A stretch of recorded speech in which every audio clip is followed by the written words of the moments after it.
नमस्कार दोस्तों, welcome to sports engineer. Physical education की जो टेस्ट सीरीज चल रही है उसका हम पांचवा पार्ट डिस्कस करने वाले हैं। इसमें लगभग 50 क्वेश्चंस रहने वाले हैं और सभी क्वेश्चंस आपके अच्छे तरीके से कवर हो जाएंगे अगर आप इस वीडियो को अच्छे तरीके से देखते हो तो। वीडियो शुरू करते हैं। पहला क्वेश्चन है, एशिया की धरती पर पहले ओलंपिक खेल का आयोजन कब हुआ? देखिए, क्वेश्चन में हमसे पूछा है कि एशिया महाद्वीप के अंदर सबसे पहले ओलंपिक कब हुआ था। राइट आंसर हमारा हो जाएगा 1964। B is the correct answer. 1964 का ओलंपिक कहाँ हुआ था? टोक्यो, जापान के अंदर। उससे पहले एशिया महाद्वीप में कोई भी ओलंपिक नहीं खेला गया था। तो आपको ध्यान में रखना है कि 1964 का जो ओलंपिक था वो कहाँ पर हुआ था? टोक्यो के अंदर। और एशिया में ये पहला था। प्राचीन ओलंपिक खेलों में चीटिंग करने पर क्या सजा दी जाती थी? उन्हें हंटर से पीटा जाता था। सी इसमें हमारा करेक्ट आंसर हो जाएगा। दे वर बीटन बाई हंटर्स। जो चीटिंग करते थे उन प्लेयर्स को हंटर से पीटते थे। उनको पूरी सभा के बीच में उनकी इंसल्ट की जाती थी। इस तरीके से उनको ह्यूमिलिएट किया जाता था और पनिशमेंट के रूप में उनको कोड़ों से पीटा जाता था। प्राचीन ओलंपिक खेलों में किस रोमन राजा ने अधिकारियों को रिश्वत देकर पारितोषिक पुरस्कार जीता? देखिए, एक रोमन राजा थे। आपको पूछ सकते हैं कि कौन से देश के राजा ने रिश्वत दी थी। राइट आंसर हो जाएगा king Nero. C is the correct answer. क्या दिया था उन्होंने? ब्राइबिंग करी थी। ब्राइब दी थी, रिश्वत दी थी ऑफिशियल्स को जो वहां पर निर्णायक थे। उनको रिश्वत देकर प्राइज जीती थी। क्या नाम था? King narrow. कहाँ के थे? रोम के। नेक्स्ट है, किस ओलंपिक प्रतियोगिता में विजेताओं को सर्वप्रथम स्वर्ण पदक दिए गए थे? राइट आंसर हो जाएगा 1904 का जो सेंट लुइस में ओलंपिक हुआ था उसके अंदर सबसे पहले गोल्ड मेडल दिए गए थे। गोल्ड मेडल मतलब वो जो मेडल थे वो प्योर गोल्ड के बने थे। पूरे मेडल ही गोल्ड के बने थे। ऐसा 1904 में हुआ था। इसके बाद में 1908 में भी ऐसे ही मेडल दिए गए थे। 1912 में इसको बंद कर दिया गया। 1912 में 92.7 या फिर 5 है इतना सिल्वर और 5 या 6% इतना गोल्ड यूज़ किया जाने लगा। इसमें गोल्ड मेडल्स में प्योर गोल्ड मेडल बंद कर दिए गए थे। सबसे पहले इनकी स्टार्टिंग हुई थी 1904 के सेंट लुइस ओलंपिक के अंदर। आधुनिक ओलंपिक खेलों के जनक पियरी डी कुबर्टिन की किस वर्ष में मृत्यु हुई थी? देखिए, आपको पता होगा आधुनिक ओलंपिक खेलों की अगर जनक की बात करें, फादर ऑफ मॉडर्न ओलंपिक्स, तो वो कौन है? पियरी डी कुबर्टिन। 1894 में इन्होंने इंटरनेशनल ओलंपिक कमेटी की स्थापना करी थी। इसको एस्टेब्लिश किया था और उसके बाद में 1896 का पहला ओलंपिक हुआ था। हमसे पूछा गया कि कुबर्टिन की मृत्यु कौन से वर्ष में हुई थी? राइट आंसर हो जाएगा 1937। ये हमारा इसमें करेक्ट आंसर है। कुबर्टिन कहाँ के थे? ये फ्रांस के रहने वाले थे। 1896 के प्रथम ओलंपिक खेलों में कितने देशों ने भाग लिया था? पहले ओलंपिक खेल कब हुए थे? 1896 में। कहाँ पर हुए थे? एथेंस के अंदर। तो इन ओलंपिक्स खेलों में कितनी कंट्रीज ने पार्टिसिपेट किया था? राइट आंसर हो जाएगा 14। B is the correct answer. आपको कई जगह 13 भी लिखा हुआ मिलेगा जो कि गलत है। ओलंपिक की अगर आप ऑफिशियल साइट पे देखोगे तो वेबसाइट पर आपको 14 देश ही दिखाई देंगे। इसलिए हमें राइट आंसर लिखना है वहाँ पर कि 14 कंट्रीज ने पार्टिसिपेट किया था। किस ओलंपिक प्रतियोगिता में पहली बार शपथ दिलाई गई थी? ऑथ की बात हो रही है। ओलंपिक कंपटीशन में सबसे पहले ऑथ या फिर शपथ दी गई थी।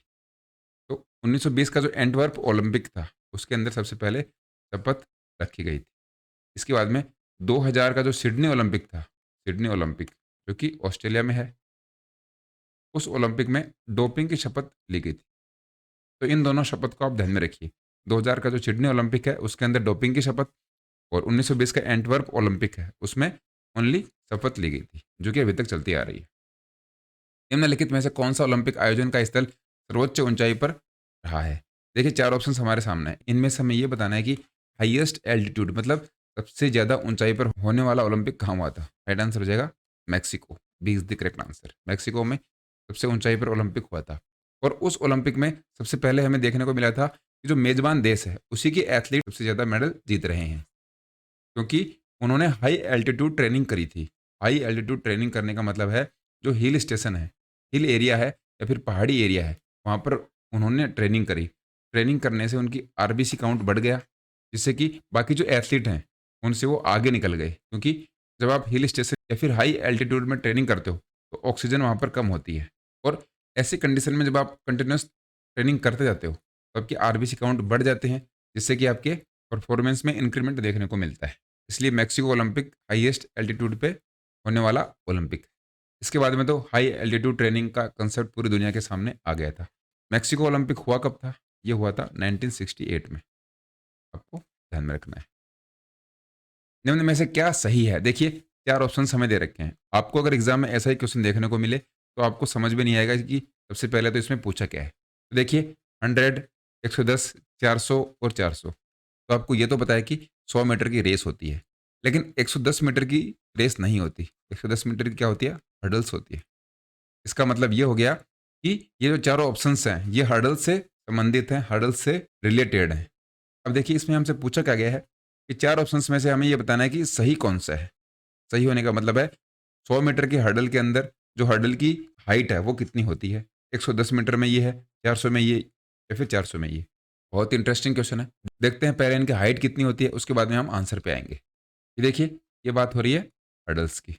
110 मीटर होती है मेंस, तो इसमें जो हर्डल की हाइट है वो कितनी होती है? 1.067 मीटर। यहाँ पर 110 है और 110 के सामने 0.914 है, तो ये ऑप्शन हमारा गलत हो जाएगा।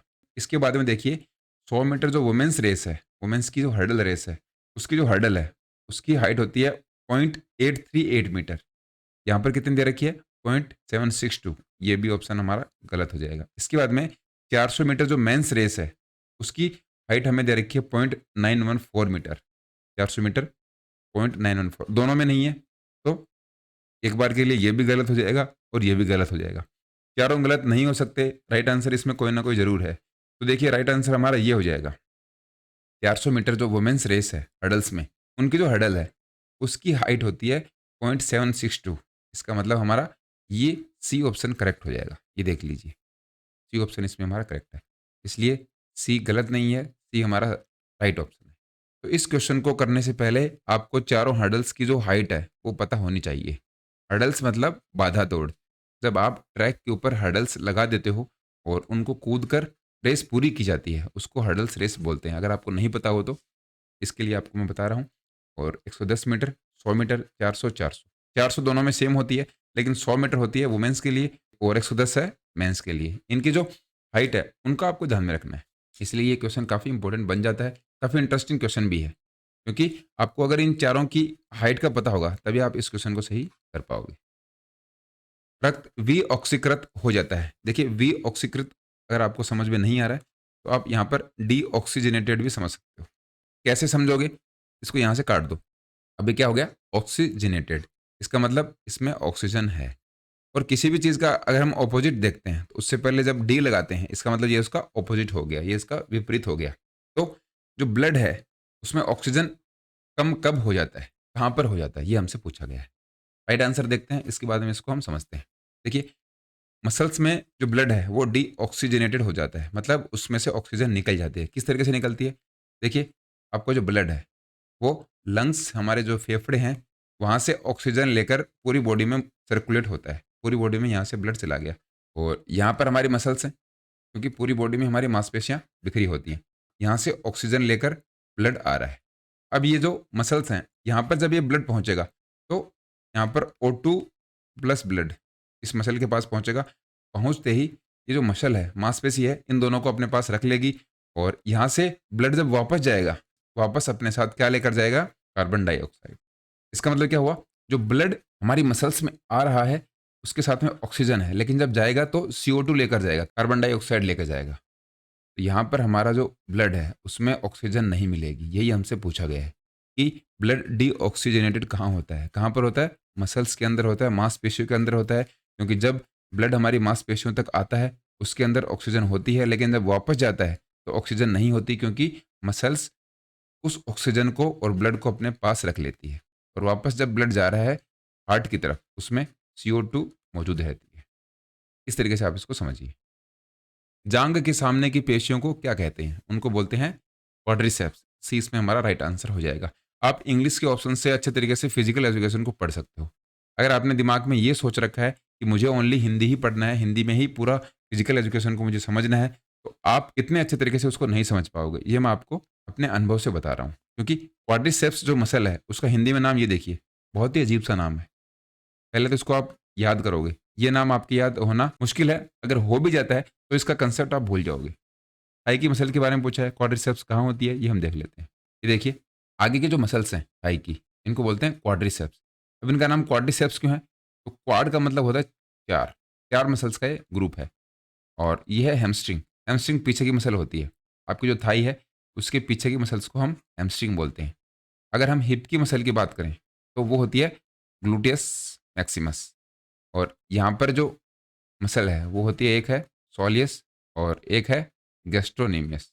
इस तरीके से ये पैरों की मेजर मसल्स हैं।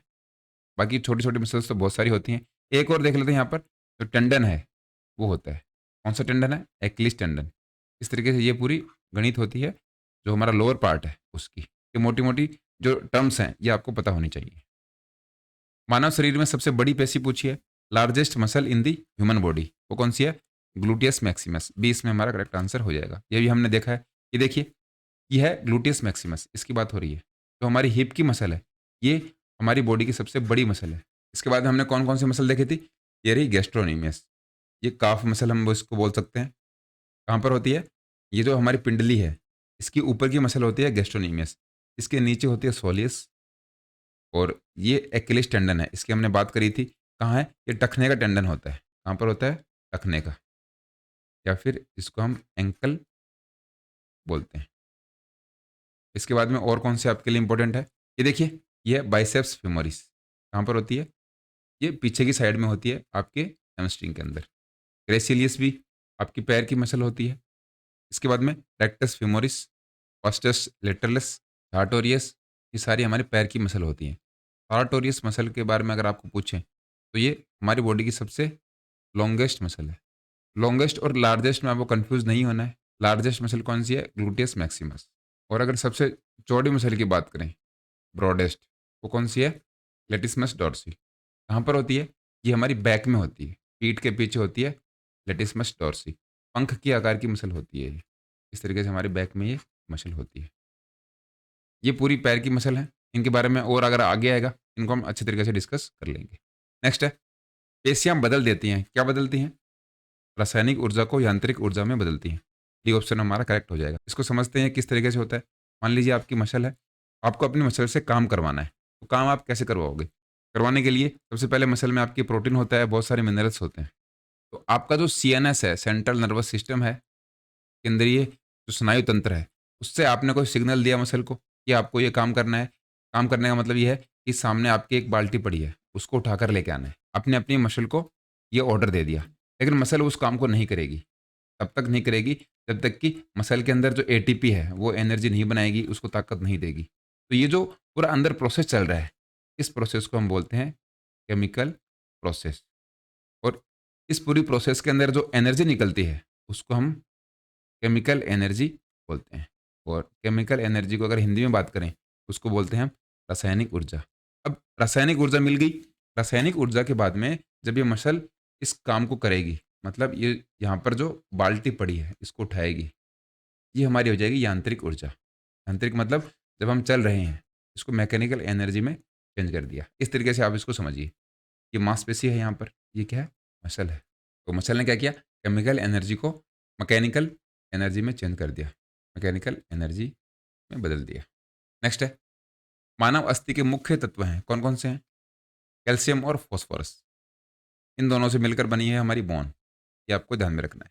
कैल्शियम और फॉस्फोरस हमारी हड्डी के लिए ज़रूरी भी होते हैं, और इन दोनों से ही हमारी ह्यूमन बोन बनी होती है। शिशु का अस्थि कंकाल प्राय पूरी तरह बना होता है। जो इन्फेंट होता है, छोटा बच्चा होता है, उसका बोन स्केलेटन किसका बना होता है? राइट आंसर हो जाएगा cartilage. B is the correct answer. आपको पता होगा जब बच्चा होता है तो उसकी हड्डियां होती है 300, और ये हड्डियां मजबूत नहीं होती, नॉर्मल हड्डियां होती हैं। तो कार्टिलेज है वो एक सॉफ्ट हड्डी का ग्रुप होता है, सॉफ्ट बोन होती है ये। बच्चे में सॉफ्ट बोन ही ज़्यादा पाई जाती हैं, इसलिए कार्टिलेज से बना होता है। जो बच्चे का कंकाल है वो पूरा कार्टिलेज से ही बना होता है। ये आपको ध्यान में रखना है। फाइबर में ऑक्सीजन के भंडार का काम करने वाली संरचना है। देखिए, ऑक्सीजन जो हमारी मसल्स में होता है या फिर फाइबर के अंदर होता है, उसका रिजर्वियर, उसका जो भंडार है उसको हम क्या बोलते हैं? राइट आंसर हो जाएगा मायोग्लोबिन। मायोग्लोबिन मतलब ऑक्सीजन बहुत ज़्यादा इसमें मौजूद होती है। मायोग्लोबिन अगर नहीं हो तो मसल हमारी काम ही नहीं करेंगी, क्योंकि उनको ऑक्सीजन चाहिए, और ऑक्सीजन कहाँ पर मौजूद होती है? मायोग्लोबिन के अंदर मौजूद होती है। किस प्रकार की अस्थियां ताकत प्रदान करने का कार्य करती हैं? तो जो लंबी अस्थियां हैं, लॉन्ग बोन्स हैं, वो हमें ताकत देती हैं। क्या देती हैं? एनर्जी या फिर पावर हमें इनसे ही मिलती है। स्ट्रेंथ भी हम बोल सकते हैं। ये हमें किनसे मिलती है? लॉन्ग बोन से मिलती है। इरेगुलर, फ्लैट, स्मॉल, इनसे हमें ये सब चीज़ें नहीं मिलती। बाकी लॉन्ग बोन से मिलती है। लॉन्ग बोन कौन सी है? पैरों की हड्डियाँ हैं। और हमारे जो हाथ हैं, उनकी जो बोन्स हैं, उनसे भी हमें ताकत ही मिलती है। अस्थियों का घनत्व ज़्यादा किसमें होता है? पुरुषों में होता है या फिर महिलाओं में होता है? तो राइट आंसर हमारा हो जाएगा ए। पुरुषों में हड्डियों का घनत्व ज़्यादा होता है। बोन डेंसिटी पुरुषों में ज़्यादा पाई जाती है। और अगर मसल डेंसिटी की बात करें, मसल डेंसिटी ज़्यादा होती है वुमेन्स के अंदर। महिलाओं में मांसपेशियाँ ज़्यादा होती हैं कंपैरिजन टू मेंस। निम्नलिखित में से कौन जॉइंट्स के संचालन को सीमित करने के लिए उत्तरदायी होते हैं? देखिए, हमारे जॉइंट्स हैं। मान लीजिए आपका एक कोहनी का जोड़ है। कोहनी का जोड़ की एक लिमिट है, ये यहाँ से यहाँ तक जाएगा, इतनी ही एक लिमिट है। तो उस लिमिट को बांधने के लिए कोई ना कोई एक टिश्यू लगा हुआ होता है, या फिर कुछ ना कुछ तो है जो यहाँ पर लगा हुआ है। उसको क्या बोलते हैं? राइट आंसर है लिगामेंट। लिगामेंट ही बोन को बोन से जोड़ता है। हड्डी को हड्डी से जोड़ने वाला जो कनेक्टिव टिश्यू है, उसको हम लिगामेंट बोलते हैं। जहाँ पर 2 हड्डियाँ जुड़ रही हैं, वहाँ पर लिगामेंट लगा हुआ होगा। कोहनी है। इसके अलावा नी जॉइंट्स हैं, उसमें भी 2 हड्डियाँ आपस में जुड़ रही हैं, तो वहाँ पर भी वो लिगामेंट से कनेक्टेड रहता है। ज़ाइगोमेटिक बोन कहाँ होती है? आपको पता होगा, ये हमारी खोपड़ी के अंदर होती है। स्कल के अंदर ज़ाइगोमेटिक बोन होती है। कहाँ पर होती है? ये देखिए, स्कल की बोन है। Parietal, occipital, temporal, sphenoid, mandible, maxilla, zygomatic, ethmoid, nasal, lacrimal और फ्रंटल। इन सभी बोन्स के बारे में आपको पता होना चाहिए। अगर आपको इतना भी नहीं पता है, तो कम से कम इनके नाम आपको पता होने चाहिए, कि नाम आते ही आप कर सको कि ये स्कल बोन है, कहाँ पर होती हैं? ये लेग में होती हैं, हाथ में होती हैं। इस तरीके से आपको ऑप्शन दिए हुए मिलेंगे। तो आपको वहाँ पर पता लगाना है कि स्कल बोन हमारी कौन-कौन सी हैं।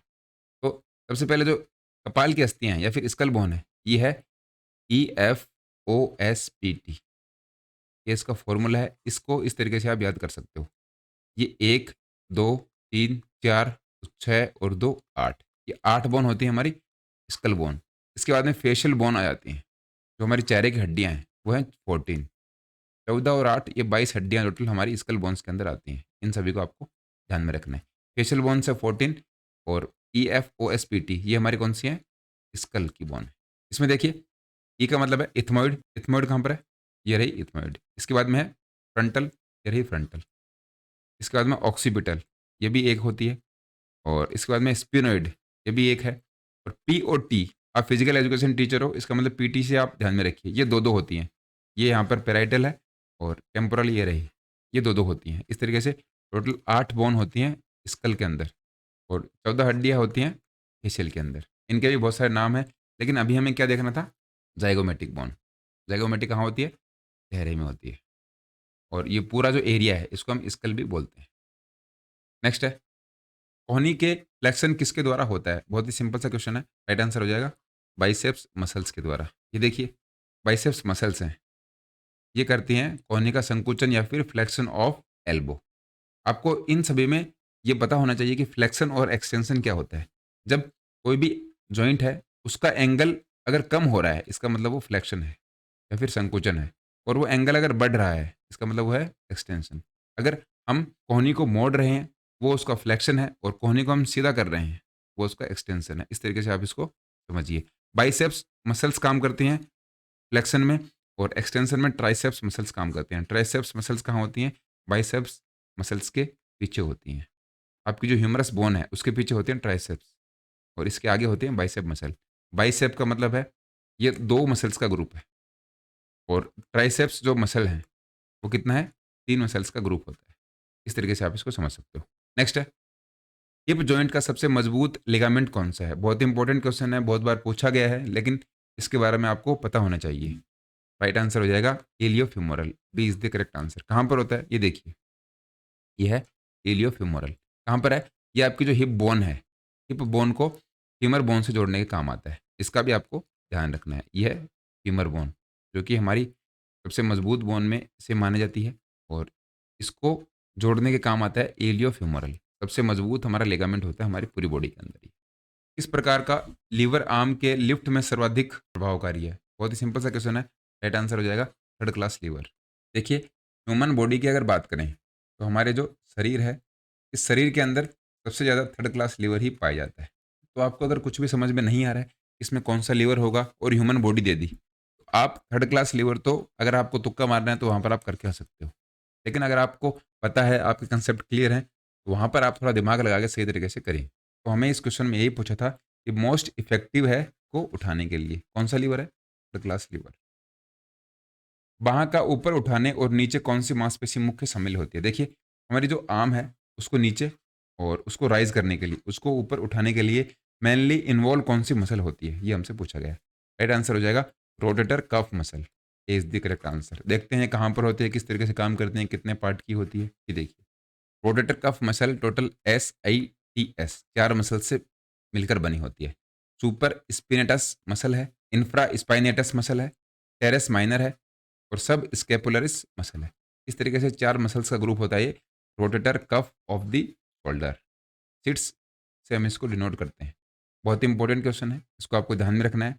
ये कहाँ-कहाँ पर होते हैं, ये भी आपको ध्यान में रखना है। ये देखिए, टेरेस माइनर, सब स्कैपुलरिस, इंफ्रा स्पिनेटस और सुप्रा स्पिनेटस। इस तरीके से 4 मसल्स का ये ग्रुप होता है। चेतना या फिर कॉन्शियसनेस के स्तर को आसानी से अंडरस्टूड या फिर हम जो समझते हैं, किससे बनाया जा सकता है? वो है अवचेतन मन से। इसमें हमारा करेक्ट आंसर हो जाएगा। सब कॉन्शियसनेस है, इससे हम जो कॉन्शियसनेस का लेवल है, इसको हम अंडरस्टैंड कर सकते हैं, उसको हम समझ सकते हैं आसानी से। वह संघर्ष जिसमें बालक माता के स्नेह, प्यार के लिए अपने पिता के प्रतिद्वंदिता महसूस करता है। देखिए, थोड़ी-सी इस क्वेश्चन की लैंग्वेज घुमा दी गई है। आपको ये ध्यान में रखना है कि जो बच्चा है, लड़का है, वो अपनी मदर से ज़्यादा प्रेम करता है। छोटे बच्चे की बात हो रही है। और जो लड़की है, वो अपने फादर से ज़्यादा प्रेम करती है या फिर उसके वो पास रहती है। ये बचपन की बात हो रही है। तो उसको हम टेक्निकली क्या बोलते हैं? राइट आंसर हमारा हो जाएगा ओडिपस। इसकी बात हो रही है बालक की। बालक के लिए होता है ओडिपस और बच्ची के लिए क्या होता है? इलेक्ट्रा। इन दोनों को आप समझिए। इलेक्ट्रा में जो बच्ची है, वो फादर से प्रेम दिखाती है और जो लड़का है, वो अपनी माता के लिए प्रेम दिखाता है ओडिपस के अंदर। Oedipus for boy to mother and Electra is girl for his father. इन दोनों का आपको ध्यान रखना है। नेतृत्व की कौन सी शैली टीम की पूरी जवाबदेही होती है? देखिए, लीडरशिप की जो स्टाइल है, उसमें पूरी टीम की जो अकाउंटेबिलिटी है, पूरी जो अकाउंटेबिलिटी है, इन 4 ऑप्शंस में से हमें बताना है कि वो कौन-सी होती है। राइट आंसर हो जाएगा डायरेक्टिव, निर्देशात्मक इज़ द करेक्ट आंसर। दर्शकों द्वारा जो प्रोत्साहन है, उसको हम कौन-सा मोटिवेशन बोलते हैं? देखिए, आप कोई भी गेम खेल रहे हो, कोई भी स्पोर्ट्स खेल रहे हो, उसमें दर्शक आपको मोटिवेट कर रहे हैं, वो हूटिंग कर रहे हैं, लगातार ऑडियंस हूटिंग कर रही है, तो वो जो मोटिवेशन है, वो कौन-सा मोटिवेशन होगा? राइट आंसर हो जाएगा सोशल मोटिवेशन, सामाजिक प्रेरणा उसको बोलते हैं। ये क्वेश्चन अगर आपने नहीं देखा है, तो आप इसमें और ही कुछ आंसर करके आओगे।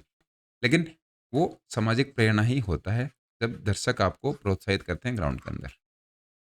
अभिप्रेरणा का संज्ञानात्मक मूल्यांकन या फिर कॉग्निटिव इवैल्यूएशन सिद्धांत किसने दिया था? देखिए, हमें cognitive evaluation theory of motivation के बारे में पूछा गया है। तो इसका राइट आंसर हो जाएगा Deci. C is the correct answer. Important question है, ध्यान में रखना है आपको। Cognitive evaluation theory of motivation किसने दी थी? डेसी ने। दूसरे व्यक्ति को हानि पहुंचाने की नीयत से किए गए व्यवहार को क्या कहते हैं? 4 ऑप्शंस हमारे सामने हैं। ऐसा कोई बिहेवियर हमारा जो हम इंटेंशन या फिर हम जानबूझकर उसको हार्म करते हैं, उसको हानि पहुंचाते हैं दूसरे पर्सन को, उसको हम बोलते हैं अटैक। तो इसमें हमारा करेक्ट आंसर हो जाएगा। आक्रमण या फिर अटैक बोलते हैं उसको। फ्राइड के अनुसार व्यक्तित्व का विशिष्ट नैतिक, देखिए नैतिक की बात हो रही है, नैतिक भुजा है। तो नैतिक जो आर्म है, मोरल आर्म है, मोरलिटी की बात वो सुपर ईगो के अंदर करता है। सी ऑप्शन हमारा इसमें करेक्ट हो जाएगा। आपको ये ध्यान में रखना है। इड जो है, वो बदमाशी का काम करता है, बदमाशी है। ईगो इन दोनों के बीच की स्टेज है, थोड़ा यहाँ पर है, थोड़ा इस साइड भी है। सुपर ईगो के अंदर आदमी एकदम मोरल वैल्यूज़ की बात करता है कि ये अच्छा है, ये हमें नहीं करना चाहिए। ईगो के अंदर इंसान प्रेज़ेंट में जीने की कोशिश करता है। नेक्स्ट है, जो नेता निश्चयीकरण में पूरी छूट देता है और समूह के क्रियाकलाप में भागीदार नहीं बनता है, वह क्या है? राइट आंसर हो जाएगा अहस्तक्षेपी। C is the correct answer. Non interference. देखिए, ऐसा कोई भी नेता है, एक लीडर है, वो निश्चितकरण में पूरी छूट देता है, मतलब कंप्लीट फ्रीडम देता है वो डिटर्मिनेट करने में, और does not become a participant in the activities of the group. Group में जो भी एक्टिविटीज़ हो रही हैं, उनमें वो पार्टिसिपेट नहीं करता, उनमें वो पार्टिसिपेंट नहीं बनता, उसमें वो भागीदार नहीं बनता। उसको हम नॉन इंटरफेरेंस बोलते हैं, जो बिल्कुल भी इंटरफेयर नहीं करता, बीच में वो बिल्कुल भी नहीं आता। इन सभी में जो गुण हैं, वो नेता के गुण कौन से होते हैं? हस्तक्षेपी। नेक्स्ट है, अब तक आपने जो शिक्षा प्राप्त की वह कैसी है? देखिए, अगर आप इस वीडियो को देख रहे हो इसका मतलब आपने कोई ना कोई शिक्षा ज़रूर प्राप्त करी है। तो वो जो शिक्षा है, वो कौन-सी शिक्षा है ये हमसे पूछा गया है। राइट आंसर है उपयोगी और मूल्यवान। B is the correct answer. Useful है और वैल्यूएबल है। यूज़फुल तो इसलिए है क्योंकि ये जो मैं आपको पढ़ा रहा हूँ, आपको मैं समझा रहा हूँ, वो आपके समझ में आ रहा है। इसका मतलब आपकी जो एजुकेशन है अभी तक की यूज़फुल है और अभी तक भी वो यूज़फुल हो रही है। आपके लिए वो वैल्यूएबल भी है। क्योंकि अगर आपके इन वीडियो से अगर 10 क्वेश्चन भी आ जाते हैं, तो आपके लिए ये वीडियोज़ वैल्यूएबल हो गई, आपके लिए ये वीडियोज़ मूल्यवान हो गई और आपने अभी तक की जो शिक्षा ली है, वो भी आपकी मूल्यवान हो जाती है। इस तरीके से आपने अभी तक जो एजुकेशन लिया है, वो क्या है? यूज़फुल और वैल्यूएबल है। बड़ा भाई छोटे भाई के लिए अथवा सीनियर विद्यार्थी जूनियर के लिए मनोवैज्ञानिक रूप में क्या होता है? ये आपको पता होना चाहिए। राइट आंसर इसका हो जाएगा, वो उसके लिए आइडियल होता है, आदर्श होता है। एक बड़ा भाई छोटे भाई के लिए एक आदर्श की भूमिका निभाता है। मान लीजिए आप 2 भाई हो। 2 भाई में एक भाई गवर्नमेंट की तैयारी कर रहा था और उसकी गवर्नमेंट जॉब लग जाती है। अब छोटे वाला जो भाई है, उसके लिए ये आइडियल का काम करेगा। उसके लिए एक आदर्श बन जाएगा कि मेरे जो बड़े भैया हैं, उनकी गवर्नमेंट जॉब लग गई। इसका मतलब गवर्नमेंट जॉब लगना पॉसिबल है। मैं भी गवर्नमेंट जॉब की तैयारी कर रहा हूँ। मैं भी उस जॉब को क्रैक कर लूँगा। मुझे भी वो जॉब मिल जाएगी। इस तरीके से उसको मोटिवेशन मिलता है। तो ये जो मोटिवेशन है, ये इसने अपने बड़े भाई से लिया है। बाकी दुनिया में उसको कहीं पर भी जाने की ज़रूरत नहीं पड़ी। अपने बड़े भाई से वो मोटिवेशन लिया। ये जो मोटिवेशन है, ये कहाँ से आया? उसकी आइडियल से। उसको वो अपना आदर्श मानता है, इस तरीके से वो मोटिवेशन लेता है। ऐसे ही जो जूनियर्स हैं, वो अपने सीनियर्स से मोटिवेशन लेते हैं कि इनकी जॉब लग गई या फिर ये अपनी लाइफ़ में सक्सेसफुल हो गए। इस तरीके से मैं भी सक्सेसफुल हो सकता हूँ। नेक्स्ट है, समाजीकरण द्वारा व्यक्ति वास्तव में किसे प्रत्यक्षित करना सीखता है? देखिए, जो सोशलाइज़ेशन है, समाजीकरण है मतलब लोगों से बात करता है। इससे जो हमारी सोसाइटी है, उससे वो पर्सन है, वो किस तरीके से जुड़ता है? राइट आंसर हो जाएगा खुद से, टू माई सेल्फ, स्वयं को। समाजीकरण द्वारा व्यक्ति वास्तव में किसे प्रत्यक्षित करना सीखता है? खुद को प्रत्यक्षित करना सीखता है, खुद को जानना सीखता है। पियाजे समर्थकों ने समाजीकरण प्रक्रिया का निर्णायक कारक किसे माना है? पियाजे के जो सपोर्टर हैं या फिर पियाजे जिस वाद से आते थे, उनके सपोर्टर सोशलाइज़ेशन जो प्रोसेस है, उसका डिसाइडिंग फैक्टर क्या होता है? राइट आंसर है संज्ञानात्मक संरचना, कॉग्निटिव स्ट्रक्चर है। पियाजे ने कॉग्निटिव थ्योरी दी थी, समाजीकरण का सिद्धांत दिया था। इसलिए पियाजे के जो समर्थक हैं या फिर जॉन पियाजे ने जो थ्योरी दी थी, उस थ्योरी के जो सपोर्टर हैं, वो संज्ञानात्मक विकास की बात करते हैं। बच्चों के लालन-पालन पर अधिकांश अध्ययन किनके द्वारा किए गए हैं? वो किए गए हैं अधिगम सिद्धांतवादियों द्वारा। ये ऑप्शन हमारा इसमें करेक्ट हो जाएगा। चाइल्ड रियरिंग मतलब बच्चों का जो लालन-पालन है, उसकी जो स्टडी है वो अधिगम सिद्धांतवादियों ने करी है। समाजीकरण के बारे में व्यवहारवादियों का दृष्टिकोण कैसा है? वो कैसा है? पर्यावरणवादी। ये इसमें हमारा करेक्ट आंसर हो जाएगा। देखिए, जो बिहेवियरिस्ट थे उन्होंने क्या किया कि समाजीकरण बच्चा अपने आसपास से सीखता है, अपने पर्यावरण से सीखता है, अपने सराउंडिंग से सीखता है, उसके आसपास वातावरण कैसा है, उनसे वो व्यवहार करता है, उनसे वो बातचीत करता है, इससे वो समाजीकरण सीखता है, उसमें समाजीकरण का विकास होता है। हमारे देश में समाजीकरण प्रतिरूप में तेजी से परिवर्तन मुख्यतः किस कारण से हो रही है? देखिए, समाज से हम जुड़ते हैं, तो समाज से जुड़ने के लिए इन 4 ऑप्शंस में से सबसे सटीक ऑप्शन आपको बताना है।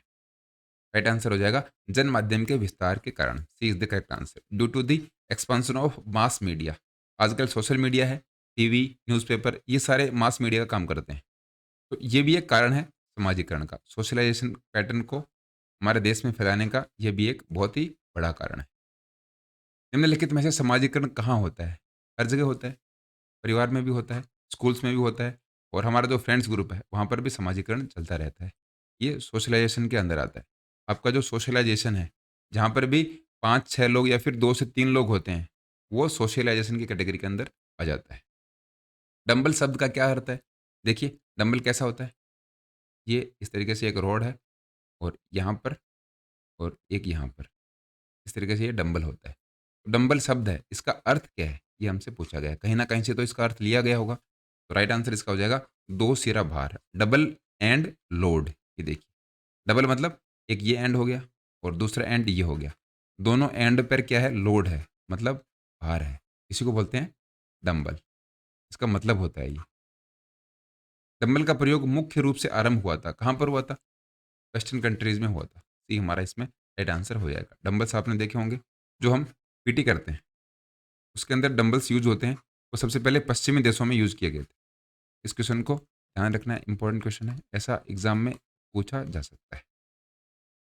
भारत की एकमात्र महिला जिम्नास्ट जिसने राष्ट्रमंडल खेल में पदक जीता, कौन-सा पदक? कांस्य पदक। तो उन महिला का क्या नाम है? Deepa Karmakar. B is the correct answer. अपनी जिम्नास्ट की बहुत अच्छी प्लेयर हैं और इन्होंने 2014 में ग्लासगो कॉमनवेल्थ गेम्स हुए थे, उसके अंदर कांस्य पदक अपने नाम किया था। और जिम्नास्टिक में सबसे पहले कॉमनवेल्थ गेम्स में मेडल जीतने वाली ये पहली महिला खिलाड़ी हैं, या फिर पहली खिलाड़ी हम इनको बोल सकते हैं। परीक्षण की विश्वसनीयता या फिर रिलायबिलिटी और वैलिडिटी किस परिस्थिति में सीधे निर्भर करती है? मतलब डायरेक्ट एक दूसरे पर निर्भर करेंगी। ये 2 है, यहाँ पर भी 2 होगा। इस तरीके से वो डायरेक्ट एक दूसरे पर डिपेंड करती हैं। वो करती हैं सजातीय परीक्षण, होमोजेनियस टेस्ट। दोनों टेस्ट अगर एक ही कैटेगरी के अंदर हैं, तो वहाँ पर रिलायबिलिटी और वैलिडिटी डायरेक्ट एक दूसरे पर डिपेंड करेंगी। उच्च विश्वसनीयता के लिए निम्न में से क्या आवश्यक नहीं है? देखिए, हाई रिलायबिलिटी के लिए इन 4 ऑप्शंस में से कौन-सा नॉट नेसेसरी, कौन-सा आवश्यक नहीं है? राइट आंसर हो जाएगा mirror test. D is the correct answer. Reliability का मतलब मैंने आपको बताया था, इसका मतलब होता है ट्रस्ट, या फिर आप विश्वास करते हो। तो इसमें समान कठिनाई स्तर के एकांश, मतलब जो डिफ़िकल्टी लेवल है वो सेम होनी चाहिए, तब आप देख सकते हो कि वो रिलायबल है या नहीं है। इंटर कोरिलेशन बिटवीन यूनिट्स, आपकी जो यूनिट्स हैं, आप जिन पे टेस्ट कर रहे हो, उन यूनिट्स के बीच में कोई संबंध होना चाहिए, कोई उनमें रिलेशन होना चाहिए। ऐसा नहीं है कि उन दोनों के बीच में कोई रिलेशन नहीं है। अगर रिश्ता नहीं होता है, रिलेशन नहीं होता है, तो आप उस टेस्ट को रिलायबल नहीं मान सकते। हाई रिलायबिलिटी आप प्रूव नहीं कर पाओगे। और वेरिएशन इन ग्रुप्स, आपके जो समूह हैं, उनमें अगर विभिन्नता होगी, तभी आप उस टेस्ट को रिलायबल मान सकते हो। क्योंकि अगर सारे ग्रुप एक जैसे हैं, तो आप उसमें रिलायबिलिटी को किस तरीके से मेज़र करोगे? मिरर टेस्ट है, वो नहीं होगा। बाकी ये तीनों आवश्यक हैं। ए, बी और सी आवश्यक हैं। मिरर टेस्ट मतलब सामने एक मिरर है, उसमें आपको देखना है। जनरली ये जो एनिमल्स हैं, उनमें यूज़ किया जाता है मिरर टेस्ट। ह्यूमन्स में भी यूज़ होता है, लेकिन बड़े तौर पर एनिमल्स में यूज़ होता है। सामने शीशा है, उसके सामने देखकर आपको बताना है नाक कहाँ पर है, मुँह कहाँ पर है, होंठ कहाँ पर है, आँखें कहाँ पर हैं। ये सारी मिरर टेस्ट के अंदर आता है। तो हाई रिलायबिलिटी में ये ऑप्शन हमारा डी नहीं होगा, बाकी तीनों होते हैं। प्रतियोगिता के किस पद्धति में एक बार पराजित होने वाली टीम प्रतियोगिता से बाहर हो जाती है? राइट आंसर क्या हो जाएगा? Knockout tournament. D is the correct answer. देखिए, नॉकआउट टूर्नामेंट में कितनी भी टीम हो, उनको एक टीम एक मैच खेलती है दूसरी टीम के साथ। अगर वो टीम मैच हार जाती है, तो एक टीम बाहर हो जाएगी और ये जो बी टीम है, ये सेकंड राउंड में चली जाएगी। अब बी टीम सी के साथ में मैच खेलेगी और बी मैच हार जाती है, तो बी बाहर हो जाएगी। अब सी नेक्स्ट राउंड में पहुंच जाती है और डी के साथ मैच खेलेगी। इस तरीके से एक भी मैच हारेगी टीम, वो टूर्नामेंट से बाहर हो जाएगी। उसको हम नॉकआउट टूर्नामेंट बोलते हैं, इसीलिए इसका नाम है नॉकआउट। नॉकआउट, आप बाहर हो सकते हो एक मैच हारते ही। अगर आप एक मैच हारते ही बाहर नहीं होगे, लगातार खेलते जाते हो, उसको हम राउंड रॉबिन टूर्नामेंट बोलते हैं। राउंड रॉबिन का मतलब है एक पूल बना हुआ है, इसके अंदर 4 टीम है, 1, 2, 3 तो 4। तो ए 2 के साथ भी खेलेगी, 3 के साथ भी और 4 के साथ भी। 4 में से अगर 3 मैच जीत जाती है, तो वो अगले राउंड में प्रवेश कर जाएगी। इस तरीके से ये जो पूल है, ये 4 या 5 पूल बनाए जाते हैं। हर एक पूल से 2 टीमें या फिर 1 टीम हम लेते हैं। उसको राउंड रॉबिन टूर्नामेंट बोलते हैं। इसके अंदर जो नॉकआउट है, वो स्टेज स्टार्टिंग में नहीं होती, वो हमें सेमीफ़ाइनल में देखने को मिलती है। नेक्स्ट है, प्रशिक्षण के आयतन को अधिक तेज़ी से एवं अधिकतम बढ़ाया जाता है, वह कौन-सी अवस्था है? देखिए, आपकी जो ट्रेनिंग है, उसकी वॉल्यूम को बढ़ाया जाता है और मोर रैपिडली एंड मैक्सिमम, बहुत तेज़ किया जाता है और उसको मैक्सिमम कर दिया जाता है। मैक्सिमम मतलब बहुत ज़्यादा अधिक कर देते हैं। कौन सी स्टेज में करते हैं? प्रिपरेशन स्टेज के अंदर करते हैं। बी इसमें हमारा करेक्ट आंसर हो जाएगा। जब आप तैयारी कर रहे हैं, ट्रेनिंग के लिए प्रिपेयर कर रहे हैं, उसमें आपकी जो ट्रेनिंग है, वो सबसे ज़्यादा होगी और वो मैक्सिमम भी रहेगी। कौन से दौर में? तैयारी काल के अंदर। क्योंकि प्रिपरेशन स्टेज के बाद में जब कॉम्पिटिशन पीरियड आता है, उसमें आपकी जो वॉल्यूम है ट्रेनिंग की, वो कम कर दोगे आप।